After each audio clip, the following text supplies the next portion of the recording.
mo at actionan na rin yata ng LTFRB. Oh, dito sa Certificate of Public Convenience, kung ano ba mga perbisong ibinigay ho ng LTFRB, may prangkisa itong TNVS na marami ho nagkakansila ng kanilang mga booking. Makakausap natin ngayon ang TNVS National President June De Leon. Sir June, magandang umaga. This is Aljo Bendijo. Nakalive na po tayo sa DZXL 558 RMN Manila. Good morning. Magandang umaga po, Sir Aljo, at magandang umaga po sa inyong taga-subaybay. Opo. Ano ba talagang dahilan? Totoo ba ito mga balitang bigla na lang magka-cancel ng booking ang ilang mga TNVS driver? Hindi naman po biglang nagka-cancel. Meron pong mga dahilan po ang mga TNVS driver. Kaya po nagka-cancel ang ating mga kasamahan. Unang-una po ay kapag po talaga ng pick-up, napaka-traffic, baka po maabala ng gusto rin ang ating mga kasamahan na ang ating mga mahal na mananakay. At sa ngayon po talagang dahil napakataas din po ng gasolina, kapag malayo po ang pick-up location at matatraffic po ng gusto ang ating mga driver, baka po mauwi din sa pagkalugi. Kaya minamarapat lang po natin na kinakancel na lang po para makakuha po sila agad ng ibang TNVS driver na mas malapit po sa kanilang lokasyon ng ating mga mananakay. Sumasakay po ako nitong TNVS. Nakalagay naman ho doon kung saan ang aking destinasyon. Okay. Point of embarkation and disembarkation. Nakalagay ho doon . In the first place, bakit ho tinatanggap? Bakit ho tinatanggap po na mga TNVS na mga drivers suddenly ka-cancel? Maganda pong tanong yan. Dahil meron pong mga transport network company na meron po silang auto-accept kung tawagin. At meron din pong mga transport network company na manual accept ang kanilang sistema. Kaya yung manual accept, katulad ng ibang transport network company, kapag po in-accept nila yun, sigurado po susunduin po nila yun. Yun naman po auto-accept, dun po nangyayari yung pagka-cancel kapag pumasok po sa kanilang driver application ay yun, maaaring i-cancel nila pag sobrang layo at sobrang traffic at maaabala po parehas ang ating mga mahal na mananakay at syempre yung hanap buhay din po ng mga TNVS driver. Ano pong nakikita ninyong solusyon dito? Yung pong konsultasyon ng nakaraang araw sa LTFRB ay para po masolusyonan yung pagkalubi ng TNVS driver ay may pag-aaralan po ng LTFRB kung lalagyan nila ng additional cost yung pag-pick up sa ating mga pasahero.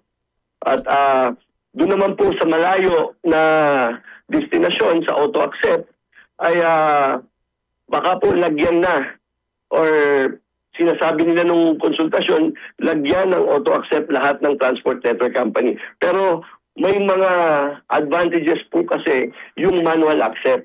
Kapag masyadong malayo po at nakita nila yung pasahero sa kanilang lokasyon, ay pwede pong baka iba ng TNVS driver ang kumuha noon at makakuha na lang na mas malapit na pasahero. Yung po advantage ng manual accept. Ano ba talaga nakalagay sa prangkisa ito? Tama ho ba ng TNVS? Tama po. Okay. Ano ba nakalagay doon sa prangkisa? Auto o manual? Accept? Wala pong malinaw pa na polisiya ang LTFRB tungkol dyan. Ang mga transport network company po, depende po sa mga business model nila. Okay. Kasi ang mga driver daw na nagka-cancel ng booking after confirming sa app na yan, considered na itong violation of refusal to convey passengers. Punishable po yan under Joint Administrative Order 2014-01.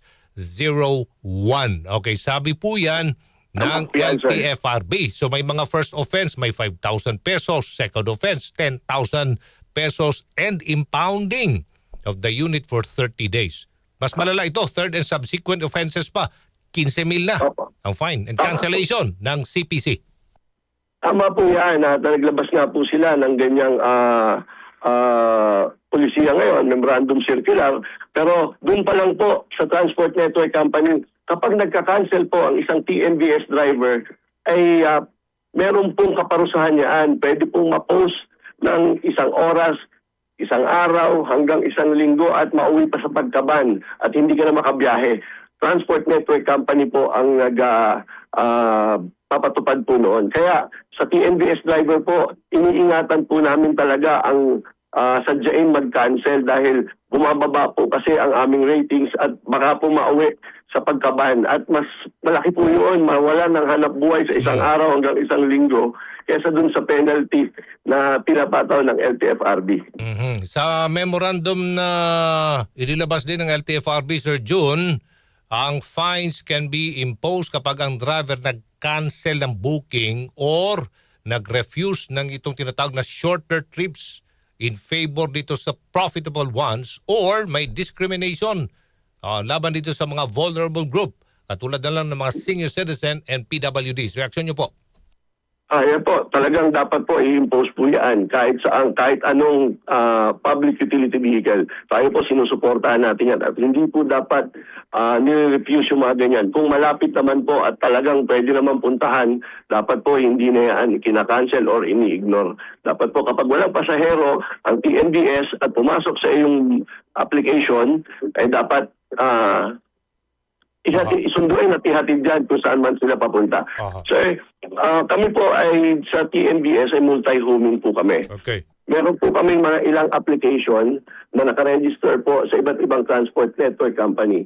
Kung sino po ang mas malapit at mas pwede namin maunang ma-pick up, kinukuha po namin. Kaya nakakasigurado po kami na karamihan po sa TNVS driver ay yung sinasabi nilang nag-cancel na walang sapat na dahilan ay ako po ay talagang sigurado po ako na hindi po sinasadya ang pagka-cancel ng mga TNVS driver.